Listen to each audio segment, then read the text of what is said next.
Assalamualaikum warahmatullahi wabarakatuh. Perkenalkan, nama saya Risanto, NPM 1811060491, Prodi Pendidikan Biologi. Video ini dibuat untuk memenuhi tugas mata kuliah Biokimia yang diampu oleh Bapak Indarto MSc. Baik, langsung saja kita mulai. Protein merupakan kata yang berasal dari bahasa Yunani proteis yang berarti pertama. Dalam kehidupan sehari-hari, protein terdapat dalam telur, kacang-kacangan, rambut, kulit, wol, darah, dan lain-lain.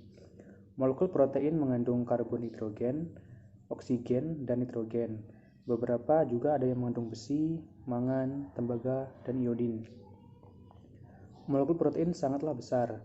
Massa molekulnya relatif berkisar antara 10.000 sampai beberapa juta molekul relatif. Jika protein di dalam air dididihkan dalam suasana asam atau basa encer atau menggunakan katalis enzim tertentu dalam pencernaan, maka molekul-molekul protein dihidrolisis menjadi asam amino. Jadi, protein merupakan polimer dari asam amino. Asam amino adalah senyawa dengan molekul yang mengandung gugus fungsi amino NH2 dan karboksil COOH. Dari hasil hidrolisis protein dapat diperoleh 20 jenis asam amino. Selain itu terdapat ratusan jenis asam amino hasil sintesis. Rumus molekul asam amino sebagai berikut. Kemudian, jika gugus asam amino terikat pada atom C pertama setelah gugus karboksil, maka disebut asam alfa amino. Yang kedua adalah jika asam amino terikat pada asam atom C kedua setelah gugus karboksil, maka disebut asam beta amino. Yang ketiga adalah jika gugus asam amino terikat pada atom C ketiga setelah gugus karboksil, maka disebut asam gamma amino. Berikut contohnya. Asam amino yang ada di dalam hanyalah asam alfa amino. Kedua-puluh jenis asam amino hasil hidrolisis protein dibedakan atas perbedaan gugus alkil R. Gugus asam paling sederhana adalah H, CH, COH, NH2 atau yang dikenal dengan glasina. Selanjutnya adalah asam amino esensial dan non-esensial. Asam amino esensial adalah asam amino yang tidak dapat disintesis dalam tubuh. Sedangkan asam amino non-esensial adalah asam amino yang dapat disintesis dalam tubuh. Kita ambil contoh valin dengan kodenya val. Kemudian ada leucin dengan kode leu. Ada juga isoleucin dengan ile. Sedangkan pada asam amino non-esensial kita ambil contoh glisin dengan kode GL. Kemudian ada alanin dengan ala. Yang ketiga ada serin dengan ser. Baik, yang selanjutnya adalah sifat amfoter asam amino.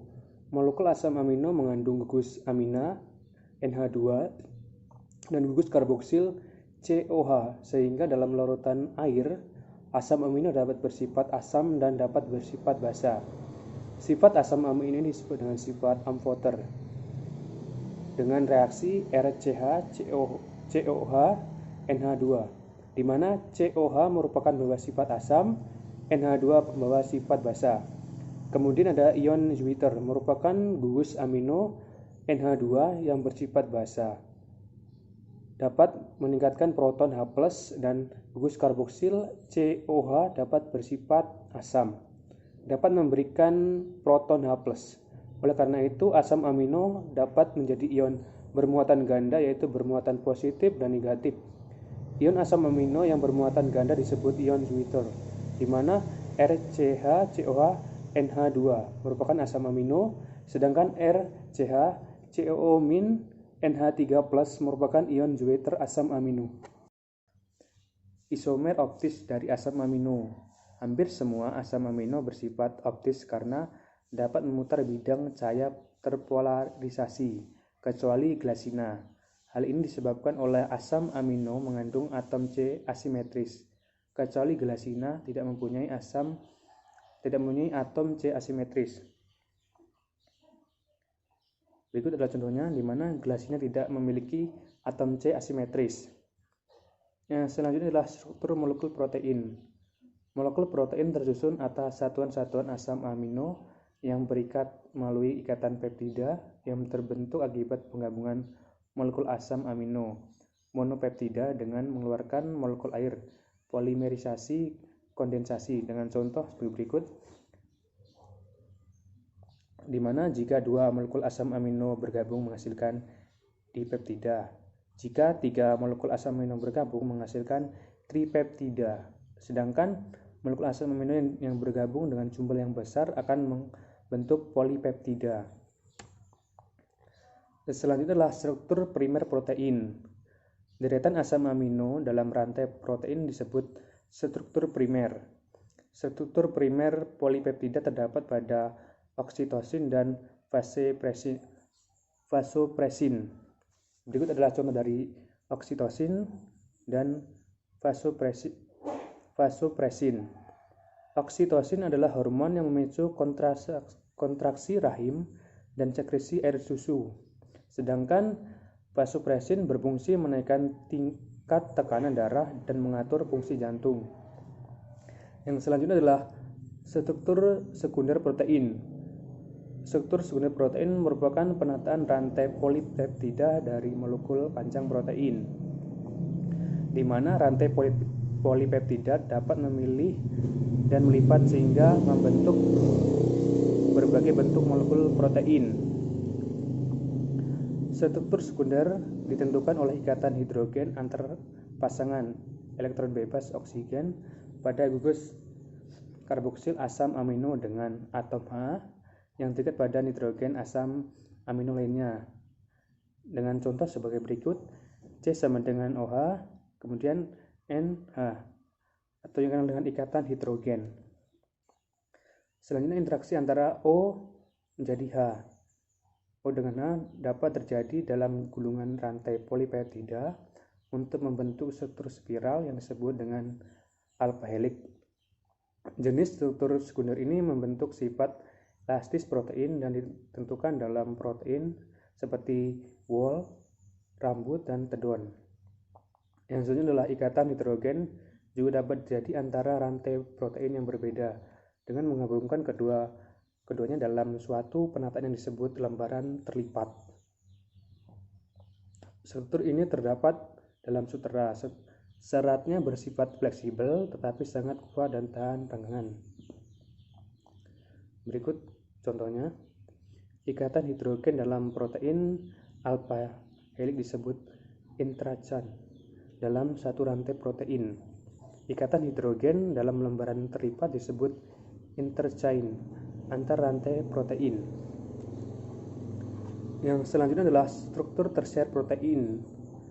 Struktur tersier protein adalah globular yang merupakan bentuk 3 dimensi, di mana struktur tersier secara langsung dikaitkan pada fungsi protein, apakah sebagai enzim, sebagai struktur dalam otot dan tendon, atau dalam bentuk lainnya. Struktur tersier dibentuk oleh beberapa jenis interaksi, yaitu ikatan hidrogen, ikatan dipol-dipol, ikatan ionik, ikatan kovalen, dan gaya dispersi London antar gugus nonpolar. Berikut adalah contohnya di mana ada ikatan ionik, ikatan hidrogen, ikatan kovalen, ikatan dispersi London, dan ikatan dipol-dipol. Yang selanjutnya adalah penggunaan protein. Nah, protein ini merupakan polimer alam, dikelompokkan berdasarkan komposisi kimia, bentuk, dan fungsi biologis. Yang akan kita bahas pertama adalah berdasarkan komposisi kimia. Berdasarkan komposisi kimia dibagi dalam 2 jenis. Yang pertama adalah protein sederhana, protein terkonjugasi. Protein sederhana adalah protein yang tersusun atas satuan asam amino saja dengan contoh valin, glisin, alanin.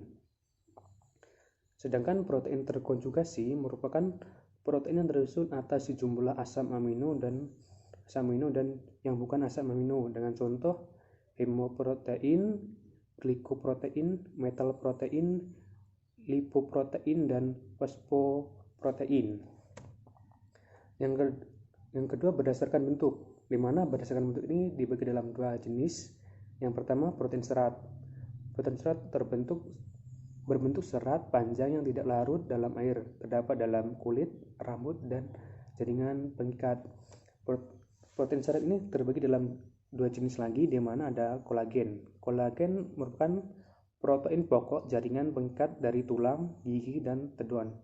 Yang kedua adalah keratin. Keratin merupakan protein pokok dari kulit, kuku, sayap, dan rambut. Berdasarkan bentuk yang kedua adalah protein bujur telur, di mana protein bentuk bujur telur atau dengan bulat lonjong yang larut dalam air, bersifat dinamis dan mudah berdiskusi. Terdapat dalam enzim albumin dan glugolin. Yang selanjutnya berdasarkan fungsi biologis. Yang pertama enzim protein yang berfungsi sebagai biokatalisator. Contohnya amilase mengubah tepung menjadi gula, tripsin mengubah protein menjadi asam amino, lipase mengubah lemak menjadi gliserol dan asam lemak. Yang kedua adalah protein transport, di mana protein ini berfungsi sebagai pengikat dan pengangkut. Nah, contohnya protein dalam hemoglobin berfungsi mengikat oksigen dari paru-paru dan membawanya ke jaringan perifer. Yang ketiga adalah protein nutrien. Nutrien dan penyimpanan adalah protein yang berfungsi sebagai gudang makanan. Contohnya protein dalam biji-bijian, beras, dan juga gandum. Yang keempat adalah protein struktur, di mana protein yang berfungsi sebagai penyangga untuk memberikan kekuatan struktur biologis. Contohnya protein dalam rambut, kuku, dan bulu ayam. Yang kelima, protein pengatur, merupakan protein yang berfungsi mengatur aktivitas fisiologi atau seluler. Contohnya protein dalam hormon. Yang selanjutnya adalah protein kontraktil, merupakan protein yang berfungsi untuk memberikan kemampuan suatu sel dalam organisme untuk bergerak atau mengubah bentuk. Contohnya protein pada miosin dan aktin yang berfungsi untuk kontraksi otot. Yang selanjutnya adalah protein pertahanan atau antibodi, merupakan protein yang berfungsi untuk melindungi organisme dari serangan penyakit. Contohnya dalam imunoglobin, fibrinogen, dan trombin. Selanjutnya adalah identifikasi protein. Yang pertama ada uji biuret. Biuret terdiri dari campuran larutan NaOH 0,1 m dan larutan CuSO4 1%. Larutan digunakan untuk mengetahui adanya ikatan peptida pada suatu senyawa. Jika dalam senyawa yang diuji ikatannya terdapat ikatan peptida, maka dengan uji biuret akan memberikan warna ungu, misalnya protein. Jika senyawa yang diuji mengandung ikatan peptida sedikit, maka dengan uji biuret akan memberikan warna merah muda, misalnya urea. Yang kedua adalah uji santroprotid, merupakan larutan santroprotid terdiri dari campuran larutan HNO3 pekat atau campuran asam cuka pekat dengan asam sulfat pekat. Uji ini digunakan untuk mengetahui adanya inti benzena dalam molekul protein. Protein yang mengandung inti benzena jika dipanaskan akan dengan larutan HNO3 pekat akan memberikan warna kuning atau jingga. Yang ketiga adalah uji timbal sulfida, di mana larutan yang digunakan pada uji timbal sulfida terdiri dari larutan NaOH 40% dan larutan PP asetat. Larutan tersebut digunakan untuk mengetahui adanya unsur belerang dalam suatu protein. Protein yang mengandung belerang jika dipanaskan dengan larutan NaOH 40% akan menghasilkan Na2S dan lainnya. Kemudian ditetes dengan larutan PB asetat akan memberikan warna coklat sampai hitam dari PBS terbentuk. Sekian video dari saya. Jika ada salah kata, saya mohon maaf. Kepada Allah saya mohon ampun. Saya akhiri wabillahi taufiq hidayah. Wassalamualaikum warahmatullahi wabarakatuh. Terima kasih.